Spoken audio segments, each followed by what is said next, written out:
Ah, Dollarama. On a tous l'impression de connaître ce magasin, pas vrai? Il est partout au Canada, à chaque coin de rue. Mais et si je vous disais que derrière ces articles à quelques dollars se cache en réalité un mastodonte financier, une machine d'une puissance qu'on ne soupçonne même pas?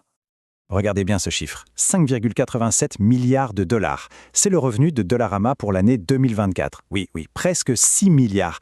C'est un chiffre qui force à se poser une question, une seule. Voilà la fameuse question à plusieurs milliards. Comment est-ce possible? Eh bien, c'est exactement ce qu'on va décortiquer ensemble. On va plonger au cœur du réacteur pour comprendre la mécanique de cette incroyable machine à profit. Alors c'est quoi cette recette secrète qui se cache derrière un succès aussi fulgurant?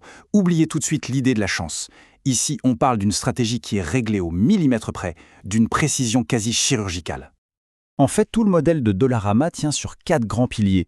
Premier pilier, une tarification super flexible. On trouve des articles de 1,25$ jusqu'à 5$, ce qui leur donne une marge de manœuvre énorme par rapport au vieux modèle à 1$ fixe. Deuxièmement, ils sont passés maîtres dans l'art de trouver des produits à très très bas coût, ce qui maximise leur marge comme personne. Troisième point, les stocks, ils tournent à une vitesse folle. Ça garde les clients intéressés et ça optimise la trésorerie.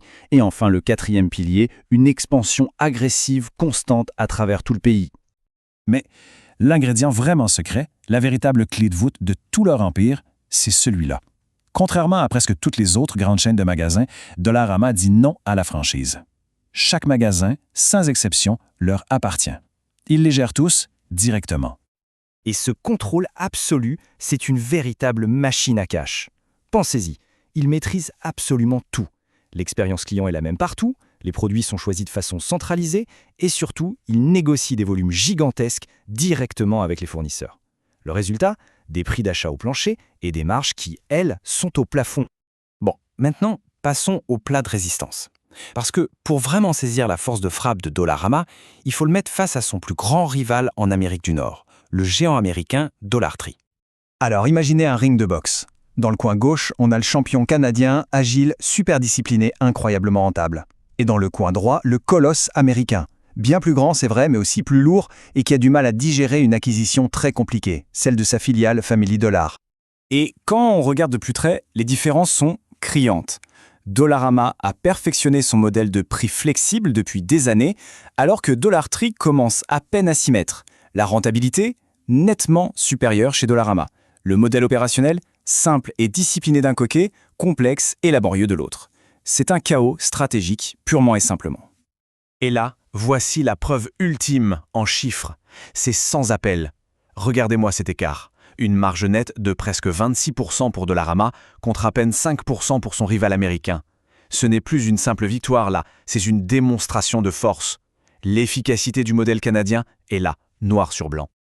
Alors que Dollarama est déjà le roi incontesté au Canada, l'entreprise ne compte pas s'arrêter en si bon chemin. Non, ils ont déjà les yeux rivés sur une nouvelle frontière. Une frontière très très prometteuse pour leur croissance future. Et cette nouvelle frontière, elle a un nom. Dollar City. En gros, c'est la recette Dollarama, mais exportée et adaptée pour le marché en pleine explosion de l'Amérique latine. Dollarama en est l'actionnaire majoritaire et c'est devenu son moteur de croissance numéro 1 à l'international.